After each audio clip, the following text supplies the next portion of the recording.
And you're listening to The Right Stuff. And now it's time for Keith's Corner with Keith and Airy. Hi, Keith. Hiya. Keith's going to be reading a bit from us again from my brother's school days, from his book Rebellious Angels, yes? Yes, well, my brother Brian was an adult who learnt nothing as a kid. And if you think problem pupils are something new, think again. Our kid was the prototype. He was born in 1939, and I think Hitler probably took it as a sign of provocation. For the first 6 weeks of his life, he suffered from a rare brain disease called Pink's, which had him crying in pain every night, with my mum and her eldest daughter walking the floor trying to quieten him. Dad complained bitterly, "Shut that bloody kid up," so Mum threw him out.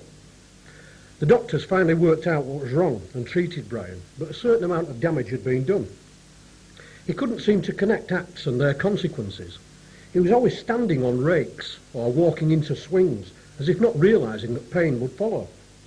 On an outing with his sister Doreen to Wibsey Park, they came across a little girl fishing at the side of the lake, using a long cane with a net on the end. "Caught out yet?" "No, nothing." So Brian pushed her in. "You will now." Only Doreen saved him from murder by the girl's brother.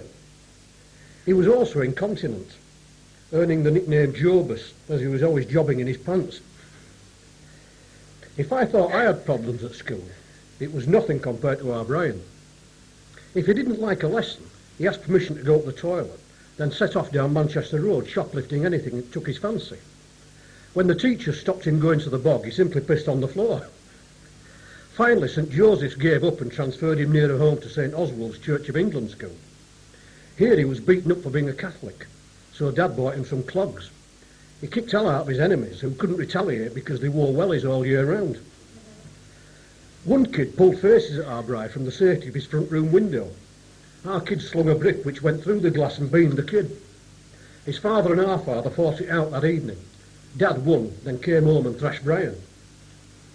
He used to play regularly with a kid from the better off houses in Haycliffe Lane called Trevor.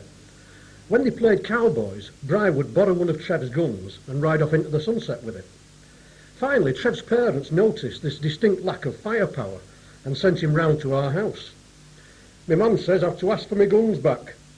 Dad opened the cupboard and was deluged by enough hardware to have sunk the Bismarck. When Trev returned 20 years later to try to recruit me into the Workers' Revolutionary Party, he still looked nervous. Brian was constantly in trouble at school due to his habit of turning up dressed as Batman or whoever his current hero happened to be. At secondary school, he was just as rebellious. One kid wanted his chair, so Brian wrapped it round his head. Well, he said he wanted it. The woodwork teacher made the mistake of shouting at him while he was holding a chisel. It stuck, quivering, in the blackboard an inch from the teacher's ear. Music drew his attention. At the Salvation Army Youth Club he played the French horn, but lusted after the more glamorous cornet. "Sorry, I play the cornet," said the prim young captain. Brian threw the French horn at him. "You can bloody play that as well then." Along with Albert Sharratt he joined the music class at school, and they were given violins. After bringing them home, they threw away the bows and strummed them like guitars. They returned the next day stringless. He was just as bad at home. Dad sent him out at 7 one night for desperately needed cigs. On the way back he met his girlfriend, and they spent the next 3 hours necking and smoking in the old barn. When he returned at 10:30, Dad had worn holes in the carpet. "I lost the money and daren't come home." Dad made him wish he hadn't. To try and reform him, his new headmaster, Percy Atkinson, took a gang of the worst kids from the estate to a youth hostel in York. When our kid went to bed on the first night, he found it had been wrecked. On complaining to the teachers downstairs, Percy told him, "Best thing you can do, Nary, is make your bed and get in it."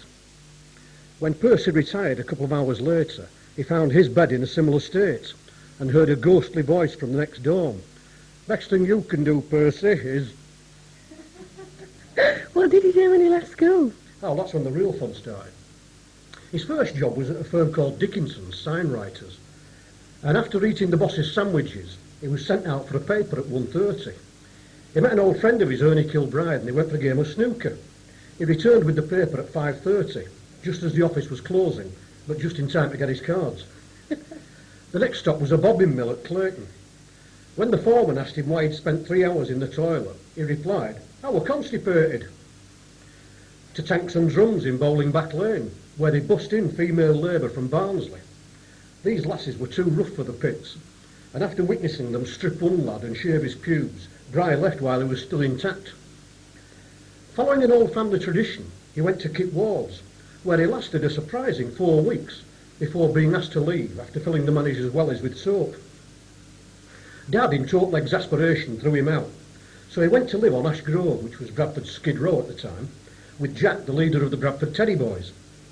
Now, Jack believed that life was too short to waste by working, so every Friday tea time, as the mills disgorged their waged brethren onto the streets, he would stand at the end of Thornton Road and tap fellows for £0.50. Now, whether it was Jack's engaging manner or his threatening bulk, he was very successful. When the crowd thinned, he and Bry would entrain for Shipley, for as Jack explained, it would not be deemed good form to be seen getting pissed in the Lord Clyde alongside our benefactors. Bry had too much pride for panhandling and also lacked Jack's sang-froid, so it was back to the mill. He got a job at Greenwood's, starting at 7 a.m. Trouble was, neither he nor Jack had an alarm clock. He arrived on his first day at 3 p.m. It was also his last. Looking for excitement, he went down the pit at Gummersall, but hated it. The gaffer, the former owner, had been kept on after nationalisation. He had the annoying habit of rapping the lad's ankles with his stick as he walked past. Our kid rapped him back. End of coal mining career. His next job lasted 6 months, bobbin ligging at court halls. But following another old family tradition, he put the men's dinner monies on a horse via the illegal bookies at the electric shop opposite work. The horse lost, the men went hungry, and Brian went missing. Deciding he really had to learn a trade, he joined the gas board as an apprentice fitter, delivering and fitting household appliances. The guy he worked with was a wide boy. When they loaded 4 cookers, he would add 2 themselves and install them on their own account. One woman in Moore Avenue bragged to a neighbour about the cooker that had only cost 80 quid. The neighbour rang up to enquire why hers had cost 200 quid. The driver got 3 months. Bry was let off as being led astray by the older man. Trouble being, it was Bry's idea in the first place. He was set to cleaning geysers for a fixed charge of 2 and 6. No chance for fiddle there. Wrong. He did them in his own time for 1 and 6. The end came when a husband, returning early, caught Bry coupling with his wife rather than connecting his gas fire. He lasted a year at Woodroyd Laundry, but when the manageress complained about him putting a snowball down a girl's blouse, he did the same to her. Out of work, he turned to crime. He broke into the tripe shop at the end of Southfield Lane. It was empty. His dreams of wealth shattered. He made to leave, only to find the shop surrounded by the tripe police, and not even a trotter to defend himself with. He jumped out the upstairs window and legged it, only to be brought down by a rugby tackle from some public-spirited tripe lover. This Napoleon of crime was given probation on grounds that he never went near a tripe shop again. And do you know, he never has to this very day. How much is that? How much of that is true? All of it, every word. Every single Every word. word. I swear on my brother's wallet. I want to know how much is true actually about Brian and how much is just Keith. No, it's all right. It's all Brian. You're not using him as an excuse for all your more... The trait that runs through the family from my father and probably my grandfather from Sligo is that everybody can tell a good tale.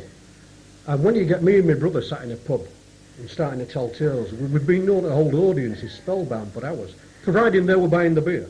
Of course, yes. Yeah. So exactly how many jobs did he get through in the first place? I think in the first 3 years that he worked, he went through about 150 jobs. Crikey. You couldn't do that these days, could Well, you? that's it. In those days, you could. You know, that was before the Asians started coming into Bradford, because jobs were that, labour was that short. They had to recruit Asians to put up for people like our Brian. What's he doing now? What's he doing? He's been working in the same job for the last 20 odd years at Cossack Carpets in Bradford. He's a thoroughly reformed character, and he's never touched tripe in his life. But he's almost respectable, apart from the fact that he shares my political views, and probably shares my liking for strong beer as well. Will he be listening now? Sorry? Would he be listening now? I hope not. Does he mind you putting all his exploits into a book? Oh, he loves it. Again, he's a complete exhibitionist. Yeah. He's even written a journal himself when he set off to walk on the Leeds and Liverpool Canal from Leeds to Liverpool, and he started in sandals and he ended up at Wigan with feet like footballs and had to catch the train back home. And his legs were that bad that when he walked into the castle for a drink, the landlord thought he was drunk and barred him. So what other things did he get up to later on? He joined the army. He was a teddy boy. And when he got his call-up papers for national service, he couldn't bear the thought of taking off his draped jacket for khaki and cutting his DA into a short back and side, so he legged it. He went on the lam. And he finally got caught and he got sent to Borstal. Fortunately for him, it was an open Borstal where he could walk down the road and visit the local, which he did, but unfortunately it was about 2 hours after closing time. When he took the booze back to the camp and shared it with the lads, somebody grassed him up and he got sent to Dover, which was quite a brutal Borstal. When he came out of Dover Borstal, he was walking down the high street and this guy said, "Brian, how are you?" So Brian stuck his hand out trying to place the guy. And when he said, "Is Brian there?" He said, "Yeah." 2 big MPs jumped out, 2 big squaddies, and carted him off to Aldershot to do his national service. But one thing they'd forgotten, or they hadn't counted on, it was the worst possible material for a soldier ever. And after 9 months he got a dishonourable discharge. There was a rumour that he'd been selling guns to the IRA in exchange for Guinness, but that was never proven. He sounds a complete character. Like, yeah, I was just about to say It's that. a wild family. It's, definitely. Well, you're listening to ALR on 105.4 FM, 104 FM. You are indeed. The Yorkshire Cable X. Thanks again to Keith. He'll be back again next week with some more tales. Yeah, I won't bring my brother in next week, otherwise we need a 3-hour programme.